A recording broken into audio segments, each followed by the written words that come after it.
Hello കൂട്ടുകാരെ, മാലയോഗത്തിൻ്റെ 53-ാം ഭാഗത്തിലേക്ക് സ്വാഗതം. നിങ്ങളുടെ കമൻസൊക്കെ ഞാൻ വായിക്കുന്നുണ്ട് കേട്ടോ.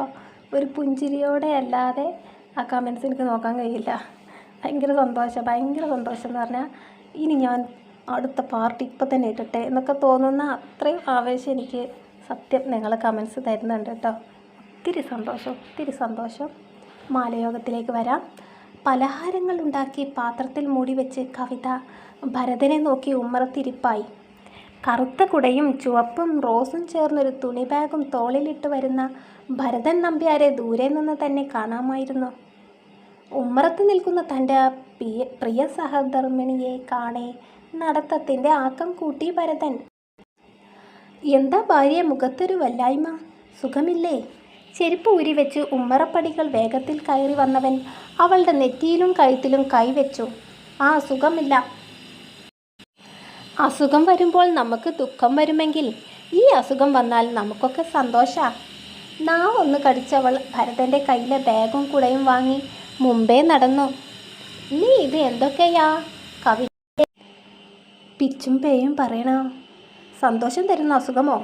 അവൻ ഫലമായി പിടിച്ചുകൊണ്ടവൻ്റെ നേരെ നിർത്തി. പറ, എന്താ നിന്റെ പ്രശ്നം?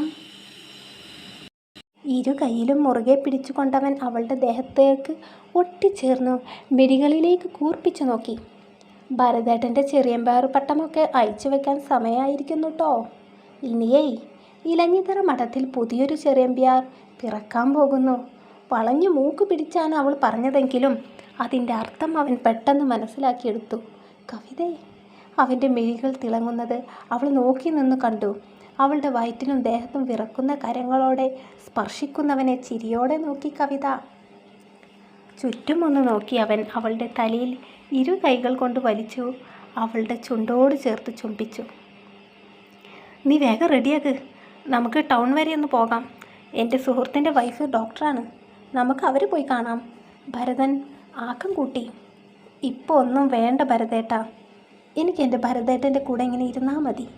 ചിണുങ്ങിക്കൊണ്ട് അവൻ്റെ വലതു കൈ വിരലുകളിൽ അവളുടെ ഇടം കൈ വിരലുകൾ കോർത്തു.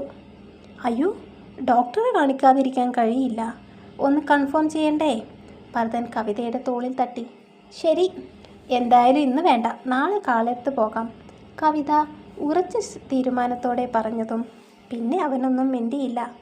ഉച്ചയ്ക്ക് അമ്മ വന്നപ്പോൾ കാര്യങ്ങളൊക്കെ പറഞ്ഞതാ. രാത്രിയാവട്ടെ ഉണ്ണിമായയെ വിളിക്കണം. ഭരതേട്ടൻ പോയി കുളിച്ചു വാ, അപ്പോഴേക്കും ഞാൻ ചായ കാച്ചാം, ആവേശത്തോടെ പറഞ്ഞുകൊണ്ട് നടുമുറിയിലേക്ക് അവൾ പ്രവേശിച്ചു. അവളുടെ ആ ഉത്സാഹവും സന്തോഷവും ആസ്വദിച്ചു കൊണ്ട് എങ്ങനെ നിൽക്കുമ്പോഴും താനൊരു അച്ഛനാകാൻ പോകുന്നു എന്ന സത്യത്തെ മനസ്സിലേക്ക് ഓർത്തു എളിയിൽ കൈകുത്തി നിന്നവൻ ദീർഘമായി ഒന്ന് വിശ്വസിച്ചു. കുളി കഴിഞ്ഞ് അത്താഴമൊക്കെ കഴിച്ച വിഘ്നേഷ് മുറിയിൽ പോയിരുന്നു. പരിഭവമൊക്കെ മാറി അവൻ വരുന്നത് വരെ സുബ്ബലക്ഷ്മി കഴിക്കാതെ അവനെ കാത്തിരുന്നു. വിഘ്നേഷ് വന്നതിന് ശേഷം സുബ്ബലക്ഷ്മിയും കഴിക്കാനൊപ്പിരുന്നു. അവർക്കൊപ്പം ഇരുന്ന് കഴിക്കാൻ ഉണ്ണിമായെ സുബ്ബലക്ഷ്മി ഏറെ നിർബന്ധിച്ചുവെങ്കിലും വിസമ്മതിച്ചു അവൾ അവർക്ക് വിളമ്പിക്കൊടുത്ത് കൂടെ തന്നെ നിന്നു. മുറിയിൽ ബെഡിൽ കയറി അങ്ങനെ ഇരിക്കുമ്പോൾ അമ്മയുടെ സ്നേഹത്തോടെയുള്ള സാമീപ്യം അവനിൽ ഒരുപാട് ആഹ്ലാദം നിറച്ചു. പതിവ് പോലെ ജഗ്ഗിൽ വെള്ളമെടുത്ത് ഉണ്ണിമായ അവൻ്റെ മുറിയിൽ വന്നു ടേബിളിൽ വെച്ച് വേഗം തിരിഞ്ഞു നടന്നു. അതേ ഇവിടെ അവൻ്റെ പിൻവലി ബ്രേക്ക് ഇട്ടതുപോലെ അവളെ പിടിച്ചു നിർത്തി. ഇവിടെയാണ് കിടക്കേണ്ടത്, ഇതെങ്ങോട്ടാണ് പറന്നു പോകുന്നത്? ഈ മുറിയിലാണ് കിടക്കേണ്ടതെന്ന് എന്നും ഞാൻ പറഞ്ഞു തന്നിട്ട് വേണോ? ചോദ്യത്തോടൊപ്പം വിഘ്നേഷ് ബെഡിൽ നിന്ന് എഴുന്നേൽക്കുകയും ചെയ്തു. ദേഹമാകെ കോച്ചി വലിക്കുന്നത് പോലെ തോന്നിയതും ഉണ്ണിമായ അറിയാതെ പിറകിലേക്ക് ഒരടി മാറി നിന്ന് പോയിരുന്നു. എന്നും ഈ മുറിയിൽ കിടക്കണമെന്ന് പറഞ്ഞത് കേട്ടവളുടെ ഉള്ളുലച്ചു. ആ മുഖത്ത് നോക്കി ഞാൻ ഇവിടെ കിടക്കുന്നില്ല എന്ന് ധിക്കരിച്ചു പറയാനും കഴിയുന്നില്ലല്ലോ എൻ്റെ ഈശ്വര. വല്ലാത്തൊരവസ്ഥയിലാണല്ലോ താനെന്ന് അവൾ നെടുവീർപ്പോടെ ഓർത്തു. വിഘ്നേഷ് എന്താണ് ഉദ്ദേശിക്കുന്നതെന്ന് അവൾക്കൊരു ഒട്ടും പിടിയും കിട്ടുന്നില്ല. ഇന്നലെ ഇവിടെ വന്ന് കിടക്കാൻ പറഞ്ഞത് ഇനി വല്ല പേടി സ്വപ്നവും കണ്ടിട്ടാണെന്ന് വിചാരിക്കാം. പക്ഷെ ഇന്നോ? പലവിധ ചിന്തകളിലേക്ക് അവളുടെ മനസ്സ് കടന്നുപോയി. തന്നെ അവൻ സ്നേഹിച്ച് പഠിച്ചു നോക്കുകയാണോ? ഈശ്വര, അങ്ങേർക്ക് ഞാനൊരു പരീക്ഷണ വസ്തുവാണോ? ഉണ്ണിമായുടെ മുഖഭാവങ്ങൾ നോക്കി അങ്ങനെ നിൽക്കുകയാണ് വിഘ്നേഷ്. ഉണ്ണിമായ നാട്യശാസ്ത്രം പഠിച്ചിട്ടുണ്ടോ? അവൻ പുരികം ചുളിച്ച് 2 പുരികവും കൂട്ടി മുട്ടിച്ചുകൊണ്ട് അവളെ സൂക്ഷിച്ചു നോക്കി. എന്താ സാർ? അവൾ ഞെട്ടലോടെ അവനെ നോക്കി. അല്ല, തൻ്റെ മുഖത്ത് മിന്നിമറയുന്ന ഈ മുഖഭാവങ്ങളെ കാണാൻ നല്ല രസം. വിഘ്നേഷിന് കുസൃതിയേറി കൂടെ ഉത്സാഹവും. ഞാൻ നാമം ജപിച്ചതാ, അവൾ എങ്ങനെയോ പറഞ്ഞൊപ്പിച്ചു. അവൻ തല കുലുക്കി ഒന്ന് ചിരിച്ചു. അപ്പോൾ മാത്രമാണ് നിര തെറ്റാത്ത ഭംഗിയുള്ള അവൻ്റെ ദന്തങ്ങൾ അവളും ശ്രദ്ധിക്കുന്നത്. തൻ്റെ കൂട്ടുകാരി കവിതയുടെ വിശേഷങ്ങൾ എന്തൊക്കെയാ? അവളോട് സംസാരിച്ചിരിക്കാൻ വിഷയങ്ങൾക്കായി വിഘ്നേഷിന് അധികം തപ്പേണ്ടി വന്നില്ല. ആ നിസ്സഹായതയും പരിങ്ങലും ഒതുങ്ങി നിൽപ്പും ഇതെല്ലാം പിടിച്ചു കൊണ്ടുള്ള മറുപടിയും വിഘ്നേഷ് ആസ്വദിക്കാൻ തുടങ്ങി. ഉണ്ണിമായുമായുള്ള രസതന്ത്രം ഏറെ രസകരമായി അവന് തോന്നാൻ തുടങ്ങി. അവളെ അവൻ അറിയാൻ തുടങ്ങി. അതൊക്കെ ഞാൻ വിരിച്ചിട്ടതാ. ബെഡ്ഷീറ്റ് എടുത്ത് കുടഞ്ഞ് നേരെ വിരിക്കാൻ തുനിഞ്ഞവളോടായി വിഘ്നേഷ് പറഞ്ഞു. അതിന് ഒരു ചെറുപുഞ്ചിരി മാത്രം നൽകി അവൾ ബെഡ്ഷീറ്റ് വളരെ ഭംഗിയായി വിരിച്ച് 2 തലേണയും വെച്ചു. എടോ, ഞാൻ ചോദിച്ചതിന് ഉണ്ണിമായ മറുപടി ഒന്നും തന്നില്ല കേട്ടോ. വിരിച്ചിട്ട ബെഡിലേക്ക് അവൻ കയറിയിരുന്നു. ഞാൻ വിളിച്ചിട്ട് കുറേ നാളായി. അവളെ ഇങ്ങോട്ടൊരു തവണ വിളിച്ചിരുന്നു.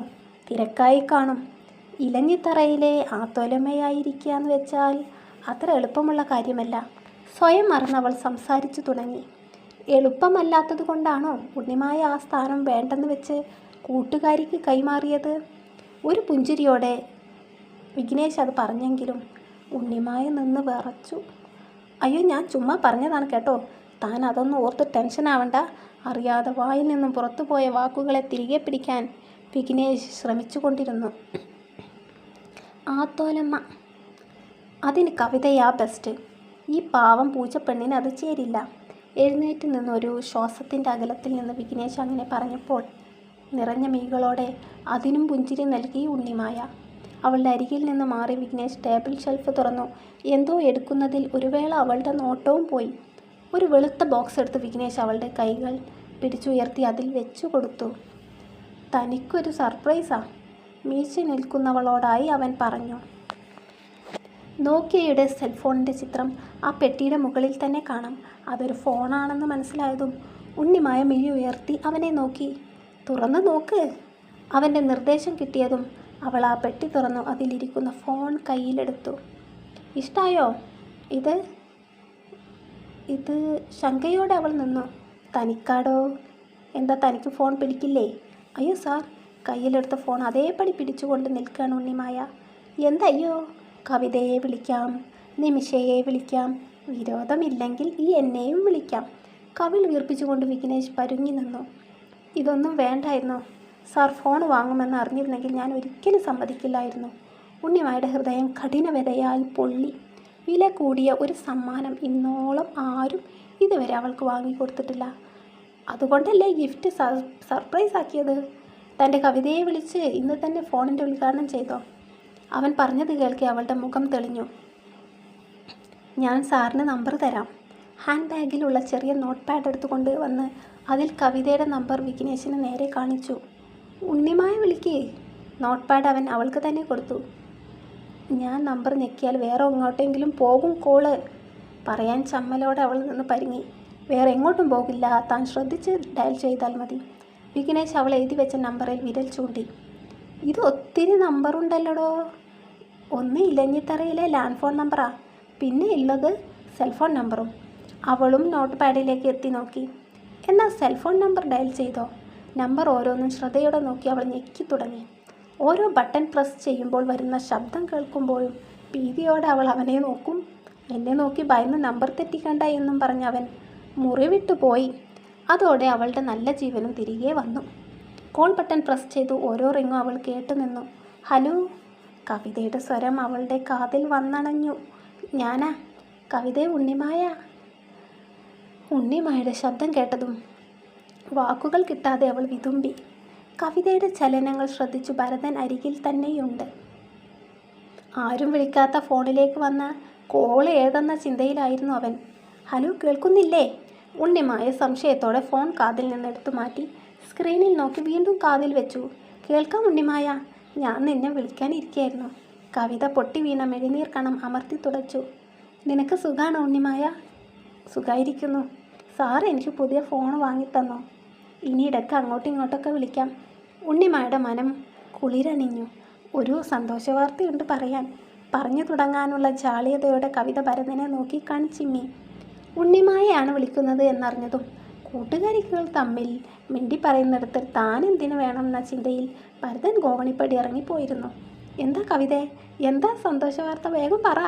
ആകാംക്ഷയോടെ ഉണ്ണിമായ ഫോൺ കാതോട് ചേർത്ത് പിടിച്ചു. ഞാനൊരു അമ്മയാകാൻ പോകുന്നു.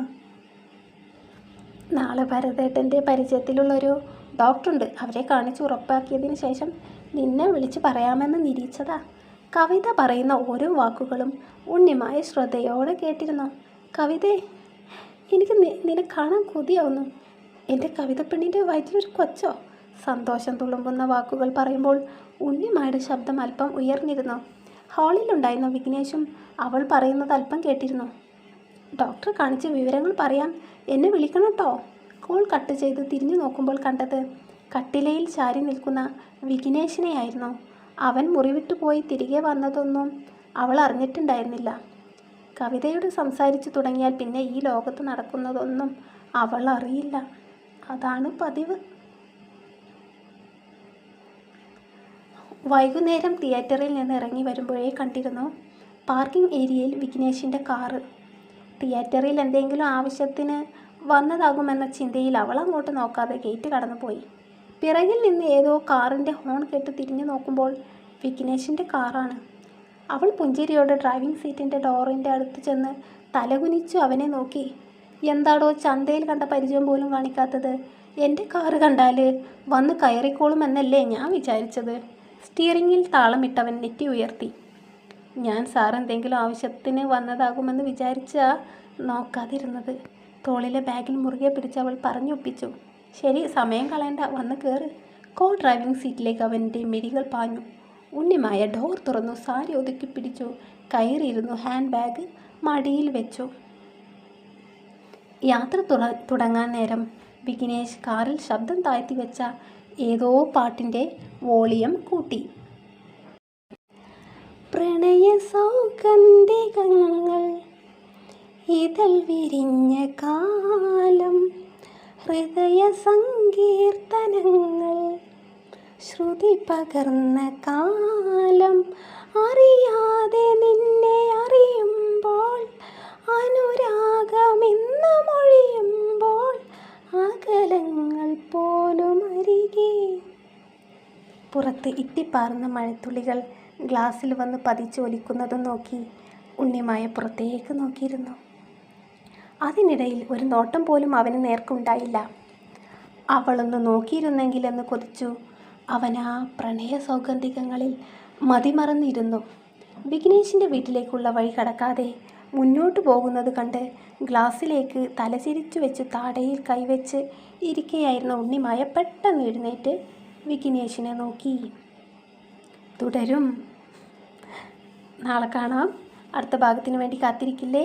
പ്രിയമുള്ളവരെ, സബ്സ്ക്രൈബ് ചെയ്യാതെ നിങ്ങൾ ഈ വീഡിയോ വോയിസൊക്കെ കേൾക്കുന്നുണ്ടെങ്കിൽ ദയവായി പ്ലീസ് ആ സബ്സ്ക്രൈബ് ബട്ടൺ ഒന്ന് പ്രസ് ചെയ്ത് എൻ്റെ ചാനലിനെ സപ്പോർട്ട് ചെയ്യണേ കൂട്ടുകാരെ. എല്ലാവരോടും സ്നേഹം മാത്രം. നാളെ കാണാം. Thank you.